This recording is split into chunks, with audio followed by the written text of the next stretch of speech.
गरमी के दिनवा राम, क्या बात है। गरमी के दिन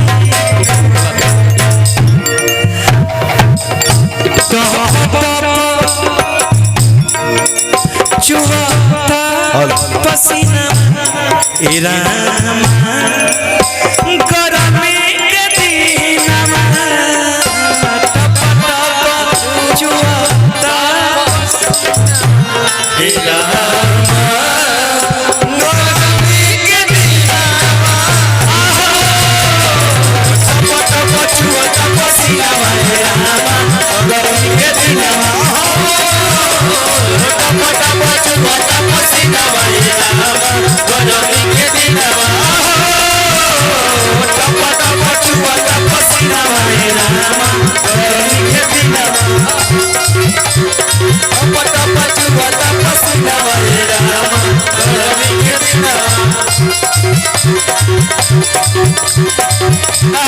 एक लाइन राहुल भाई,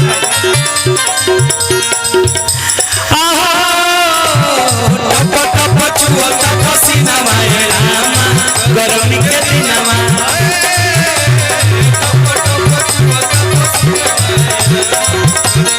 भैया अरे टप टप चुहता पसीना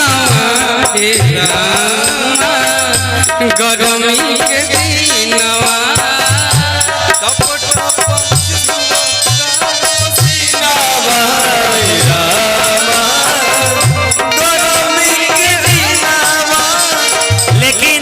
ये पूरा पसीना खाली हमरे से चुहता है। मैं तो मेकअपे लोग के आइल बार सुंदर सुंदर लगत लो। हमार बिक्कू भाई बा ओरिजिनल मेकअप हो, एको वो पसीना चेहरा पर नहीं, लेकिन हाँ एक बात जरूर कहेंगे, सोबिता जी, करीना जी और बिक्कू जी आरन बाबू। घर से निकाला ओठवा झुरा लय रामा, ओठवा झुरा लय रामा, ओठवा झुरा लय रामा, चैती बेअरिया बहे देहिया पिरा लय रामा, देहिया पिरा लय रामा, देहिया पिया लय रामा।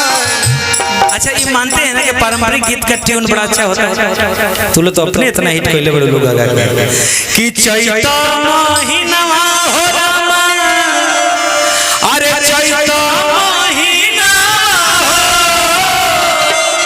अरे चैत महीनवा रामा, अरे चैत महीना एक मुखिर सारे चुएला पसीना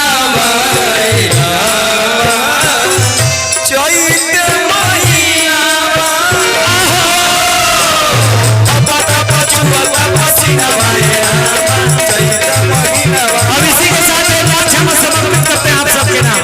क्या बात है। टप टप चुएला पसीना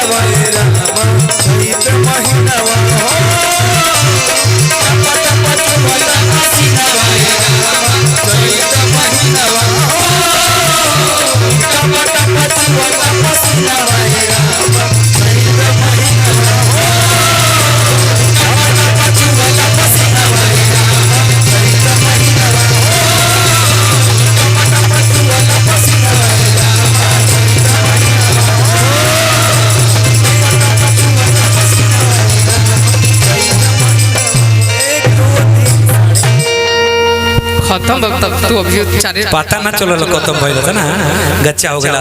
चलिए एक बार जोरदार तालियां बजाइए आप जितने मंच पे कलाकार लोग हैं सबके लिए। करीना बहुत सुरीली भी है और एक्टिंग इसको बहुत अच्छा आता है, जबरदस्त। इसके रील्स देखते हैं आप लोग, देखते होंगे रील इनके करीना के, बहुत अदा भाई इनका चेहरा पर। आइए करीना जी यहाँ, चुनचुन भाई करेंगे उनको आगे कर दीजिए तो बोल रहे हैं तो और सोबिता।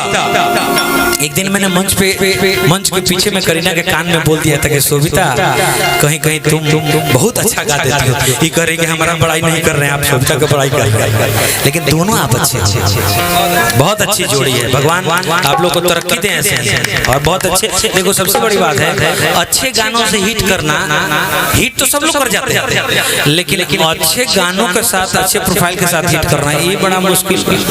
और ये आते चोरा का तो ढेर लोग हिट हो जाते, लेकिन खैर बहुत अच्छा, शुभकामनाएं। और हमारा छोटा बाबू आर्यन जो सभी कलाकारों का प्रिय है। अब एक बाबू अकेले कर बाबू नहीं खान, अब 100 बार में हमने बाप फुगल बने सब, तो इसके लिए भी शुभकामनाएं। भैया कहाँ है हमारे? आइए इधर प्लीज आइए।